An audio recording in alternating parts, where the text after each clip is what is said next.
Hey folks, David Stewart here. I'd like to share a little bit of sadness and hate with you all. It has come to my attention that the new Lion King remake has surpassed Frozen to become the highest grossing animated movie of all time. And this upsets me, and it upsets me for several reasons. The first one is I think these remakes are creatively bankrupt. Here's why. It's not like a new interpretation on The Lion King. It is The Lion King. It is either the movie or the play from the past with a new aesthetic pasted on. So you're just changing the aesthetic of a drawn lion, which represents a lion, into a computer-generated lion itself. The lion itself looking like a real lion. That's it. Same songs. There's zero creativity as far as creation of the story. All the elements of the storytelling are the same as they were in the previous one, other than, actors change out.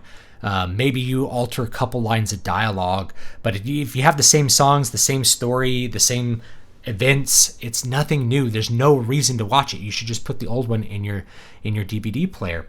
So it's creatively bankrupt, as pretty much all of these things are. If you're going to make an artistic product, you ought to do something original with it. Either it needs to be a new story that people haven't dealt with before, or it needs to be a new interpretation of something that is established, either a new adaptation that no one's seen or a new take on something like a fairy tale.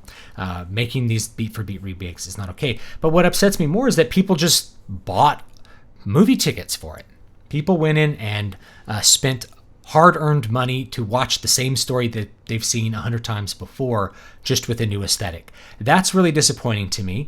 It makes me lose faith in the market's ability to punish bad art. I shouldn't have ever had an expectation that the popular sphere would ever be able to actually suppress bad art and further good art. Crap has always sold. That's why Britney Spears sells 10 million records while the best musicians languish in obscurity. Crap has always sold. It probably always will sell. And I should have the expectation that what is most popular is probably going to be garbage, like it's been pretty much throughout history. Whatever is the most popular at a given point in time is rarely anything good. Only when you have a significant time filter can you say that things in the past were better, because the crap that may have been number one at the box office some weekend in August just gets forgotten as the years go by, and what you remember is the best couple movies from that particular year. And indeed, some movies are not big at the box office, but their popularity and their importance grow over time. And that indeed is what Disney is relying on to determine what they need to remake. They need to remake whatever has been filtered through time to be consistently popular.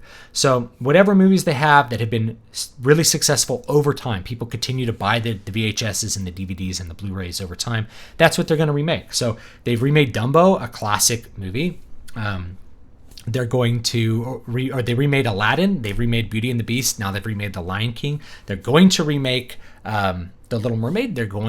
I just saw it after I found out. So after we had this milestone, we're passing Frozen as the best-selling animated movie of all time. Then they announce a remake of Lady and the Tramp. And I keep wanting to say, guys, you can just put the DVD in your DVD player and you can watch the movie. And it's probably going to be better than the remake. But clearly, that doesn't matter. In fact, when I look at The Lion King, this is another thing that's disappointing, is that it looked bad. All the clips that I saw, I refuse to go see these movies, but the clips that I saw looked terrible. The animation looked bad. The movement of their faces was very creepy and very uncanny valley and just looked bad. And I was thinking, like, if I was a studio executive, and this has been the screen test for the live action, quote, the fully realistic CGI, The Lion King movie, I would have canceled the project. But I would have been so wrong to do so. And this is the other reason that I'm upset, is that the market continues to send this awful signal that that's exactly what studios should do. Studios should be remaking and rebooting and requeling all of the stuff of the past, and nothing original should be made, because that's what people are spending their money on. They're spending their money on that which has been established from the past over and over again. So my hope that somehow people will get tired of this stuff. Eventually it'll happen. I don't think it's going to happen anytime soon, guys. I think for the next few years, all you're going to see is garbage. I don't think you're going to see any high production stuff that's an original take on anything. I think the reason people were so excited for Alita Battle Angel is that it simply wasn't a remake or a sequel from some previously established movie franchise. It wasn't yet another Marvel movie. It wasn't yet another sequel to some, Aliens or Predator from the past or something. It was a new science fiction movie that was super high production value.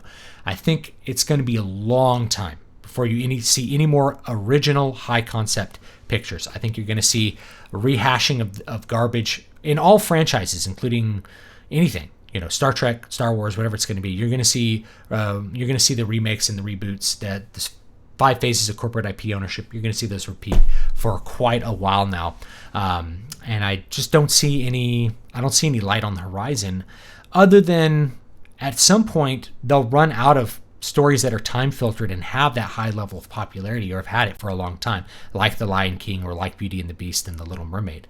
Eventually you run out of them, and you're not making any new stories for time to then filter down into, this is a consistently popular story. So eventually the wheels have to fall off, but I don't think they're going to fall off anytime soon. And I think I was wrong to think that this cycle of Hollywood garbage is going to end soon. What also will be interesting to me is how the Marvel movies do over the next few years, because I look at those and I have a very, very bleak outlook on those. I think those are going to suck. So how many bad Marvel movies will it take before the wheels fall off the Marvel machine? That's the other question. And I don't have the answers to that, other than I hope it's only a few.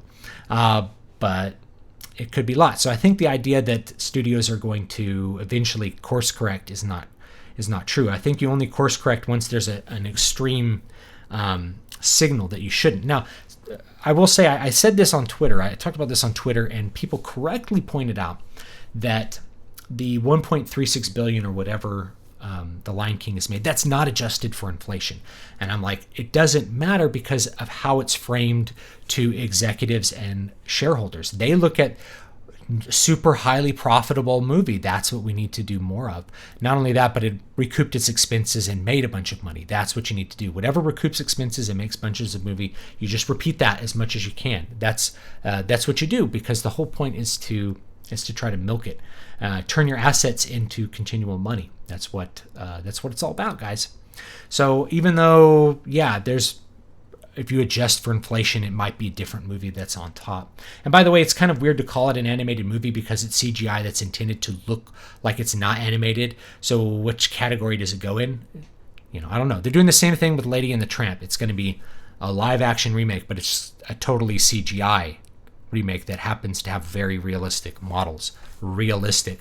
Let me tell you that I don't think they look realistic, but people are going to buy it. So that's what it is, and I wanted to share that disappointment, that frustration with you. Leave me your thoughts down below. What's the solution?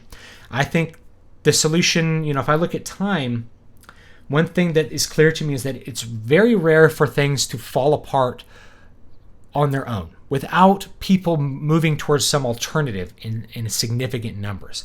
So back in the 60s, you had movies that people were moving to TV as an alternative to movies. And so the movie studios were doing a lot of the stuff that they're doing now. They were making a lot of schlock with a lot of gimmicks like 3D to try to get people back in theaters. And so the solution was, director-focused movies of the 70s, which were more original and kept people coming out to see something at least original. And then that kind of fell apart, but you had an alternative, which was the high-concept movie, things like Jaws and Star Wars and Indiana Jones. They became the alternative to what was there. So even as wheels fall off of these movies, people aren't going to abandon ship, I think, unless there's an alternative. So what are the alternatives? Just like how people didn't just jump off of MySpace it's because there was another alternative that they could go to. So I don't know. I think if you are like me and you don't like these kinds of movies, I think you should be spending your time and money elsewhere. I know that you can find original stories, in books. I think books are a great place to start. I write books, and my stories are new and original. So you can read my books. Newest book Voices of the Void. This is a sci-fi horror movie. I call it Aliens meets Lovecraft, but it's different in its own way.